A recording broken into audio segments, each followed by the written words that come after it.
Hey, what is going on, everyone? Well, I am so glad you have took your time to spend with me right here today. I am your co-host for the MRB Wrestling Review Show, Mike Big Rock Wilson, and we just saw Friday Night SmackDown. What I really liked about this show on SmackDown was the arrangement of matches. And it was also a very solid show as well, and bringing importance to the important matches coming up in just 2 days at Money in the Bank. And I'll tell you the reasons why. The show kicked off last night, focusing on the All-Stars match. The Money in the Bank All-Stars match. It was Daniel Bryan going one-on-one with Christian. It was an excellent, tremendous, fabulous. Everything good about this match was just phenomenal. And with that being said, I thought that this match really got my interest into seeing this Money in the Bank All-Stars match. And it also has that unpredictable factor as well. Daniel Bryan got the win over Christian, which kind of makes me think, okay, this is really Daniel Bryan's match, so Daniel Bryan is going to win. But yet the WWE could pull a swerve into make you think that Daniel Bryan will win the Money in the Bank ladder match. So it's really who's who. This match is so hard to predict now, and it's becoming that way, and that's what's exciting about this ladder match. You don't know who's going to win. I will get to the main event later on and the end result before the show was over, and I'll probably say the same thing. So with that being said, I'll move on to the next solid match with a very solid show with Seth Rollins going one-on-one with one half of the Usos, Jey Uso, Seth Rollins being one half of the tag team champs, and there's a match this Sunday, a pre-show match for the tag team championships. It'll be, the Shield, Seth Rollins and Roman Reigns facing the Usos, which I don't quite understand why, a championship match is on a pre-show match, because, that kind of lost some legitimacy to the tag team championships. Also importance as well. But with that being said, probably due to time strengths, which I can understand. But with all that being said, Seth Rollins gained the victory over Jey Uso. At least they got some of their edge back, not all of their edge, but some. And the Shield looks good right now going into the match, and I think that's what needs to happen at the pre-show match, is that they do not lose any more edge than they already sort of did. So with all that being said, right now it looks like maybe the tag team titles may not change hands. But I will do a prediction video later on, and I will give you my predictions of every single match on the card, including that pre-show match as well. Also last night, come on baby! Y2J Chris Jericho went one-on-one with Curtis Axel, and Chris Jericho won via countout after cold breaking him, and as a result knocked him right out of the ring. And Curtis Axel was kind of like leaning forward on the ropes, with his head exposed for the code breaker, and then he got knocked out of the ring. And as a result of that, the ref had a quick count, count of 10. I'm surprised the ref was actually counting, quickly, because normally, if someone was going up the ramp, the ref would kind of count slower than he would usually count. So that was a little bit weird in that sense, but I can understand why Chris Jericho won via countout, because after the match, oh man, Curtis Axel just went nuts, and for some reason it came off as unprofessional, because losing 2 matches will kind of make you go right, do the unprofessional thing and just go berserk, right? it's just one of those things that kind of came off that way. But the more I think about it, really, this is Vince McMahon's show, and really, if it happens on any of his shows, it's meant to happen that way. So, with that being said, it probably wasn't unprofessional, but it did come off like that. But what I like about that was that Curtis Axel finally got that fire, and he looks good going into Money in the Bank with his championship match against The Miz. Speaking of The Miz, he was up next. He went one-on-one with Ryback.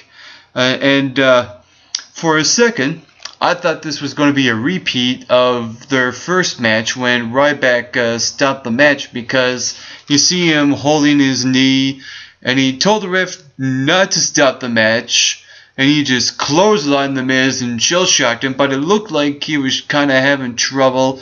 Probably to make you think that way, who knows. I think this knee thing with Ryback is going to play out at Money in the Bank when he faces Chris Jericho. But the only thing I really don't like about this Chris Jericho and Ryback match this Sunday is that they hardly interact with each other. I mean, you got from the last pay-per-view Payback to this one that has what, like 4 or 5 weeks maybe tops, and Ryback and Jericho only interacted maybe a couple of times, so I'm kind of losing a little interest, in this match. I mean, this match could have been the pre-show match because there was hardly any investment in it, and have the tag team match in the Money in the Bank pay-per-view to bring that legitimacy to the tag team championships. Really, that should have happened, in my opinion. I don't know. What do you think? With that said, the next segment was a contract signing between AJ Lee and Kaitlyn for the Divas Championship match at Money in the Bank. And for the first time ever, a contract signing for the Divas Championship in the WWE. That alone was interesting. And this segment was actually surprisingly well done. And there was something AJ Lee said that she really hit the nail on the head, was that since AJ Lee became the champ, I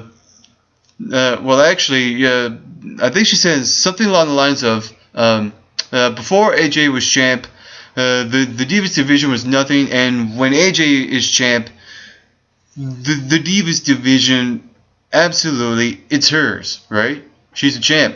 And I think right now AJ Lee is the face of the Divas division. She hit the nail on the head with that. And what I like about that was that, Kaitlyn actually provoking AJ, when really it was AJ always trying to provoke Kaitlyn, and then Kaitlyn attacked her, put the table right in the corner, got her cornered, and then Biggie Langston trying to restrain Kaitlyn, only to get slapped by Kaitlyn, and I loved the audience's reaction to it. Oh, that was cool. I thought that segment was very surprisingly well done. My co-host actually said that, and I actually agree. And with that said, this actually sparked some interest to me for this Divas champ at Money in the Bank. So when I do my prediction video, you'll see who I think should win this match upcoming this Sunday. Also last night, Barrett with one-on-one with Fandango. No. Anyway, what happened was Zip Coulter, Antonio Cesaro, and Jack Swagger were at ringside talking about, Wade Barrett and Fandango and Damian Sandow and Cody Rhodes as well. And there was, just a little history, but not too much, from last week. And with that said, having Sandow and Rhodes come out and exchange words with Jack Swagger, and Antonio Cesaro was like comedy relief, and at the same time, funny, entertaining, and exciting, all in the same time. And then you had Fandango catch Barrett off guard and get the pinfall victory. And with all that said, the one thing I'm surprised about in this World Heavyweight Championship Money in the Bank briefcase for the world title match this Sunday is that Dean Ambrose has hardly had any interaction with any of these guys that's in the same match as he is. Silent but deadly, maybe. Again, I'm stealing words from my co-host, but yeah, very true. Silent but deadly. So I'm interested, maybe, just maybe, for that reason, Dean Ambrose will possibly be the winner of this ladder match this Sunday. The Money in the Bank ladder match to get a contract for the World Heavyweight Championship. I mean, it's looking that way because of that reason. He's not interacting with any of these superstars, with all these heels, because he's probably one of the most popular top heels right now, along with the Shield as well. So I'm interested to see who will win this match, because again, it's one of those matches that's really hard to predict. Wade Barrett's one of those guys that could win it as well. I mean, he's a guy that I think should be competing for the World Heavyweight Championship. And there's a couple of dark horses in there: Damian Sandow and Cody Rhodes. Antonio Cesaro, maybe some interest in him winning. I don't know. Jack Swagger, maybe not, or Fandango, but who knows? Again, one of those things that's hard to predict. Also last night, Alberto Del Rio went at 101 with Sin Cara. I mean, come on. It's not the same with Ricardo Rodriguez. I think this is actually hurting Del Rio only a bit, but at least he got the World Heavyweight Championship. He's got the fans behind him in the heat department, so that's all right. But he is missing Ricardo. That does hurt him a bit. But what can you do when Ricardo Rodriguez is suspended for 30 days? Oh well. But with that said, Dolph Ziggler had me fooled. I did not know that was Dolph Ziggler when Sin Cara came out. With the Dolph Ziggler with the mask on and the trunks and everything, the pyro going off, doing all this movement, and running like Sin Cara. He really nailed Sin Cara's entrance to a T. Perfect. 10 out of 10. Nice gimmick infringement, as I would like to call it. And yeah, he really had me fooled. But then when he came into the ring, he was really aggressive. But then, oh, I see. And then he nailed the zigzag. So, and then he's showing off. Oh man, that was good on the part of Dolph Ziggler. Really, that was actually genius on his part on the Friday Night SmackDown. And he looks good going into Money in the Bank. So, who knows what may happen in the world title picture. But I got a feeling there's going to be a cash-in, and I will get to that in my prediction video, which is coming up within the next few hours. And the main event was Sheamus versus Randy Orton. What I like about this match is that there was no decisive winner. You know what happened? Daniel Bryan came out and grabbed the ladder from the other way, came into the ring, and took out took out Randy Orton and Sheamus with the ladder, and tried to go for the case. Sheamus, Orton, and this whole exchange with Sheamus and Daniel Bryan, Randy Orton and Christian came out. Was all well and good, absolutely amazing. One of those things that gains me interest into this Money in the Bank All-Stars match. Absolutely well done. And then RKO to Daniel Bryan. Randy Orton climbs up the ladder and takes down the briefcase. And Randy Orton closes out SmackDown.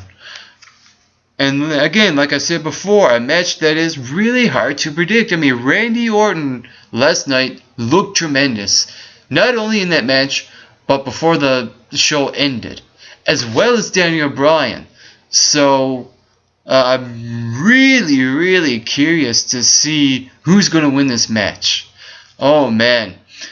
Well, that's all the time I got right now. That was my review for Friday Night SmackDown, and I hope you guys liked it. I'm your co-host for the MRB Wrestling Review Show, Mike Big Rock Wilson. And to all your viewers watching, get plenty of rest, and always do your best.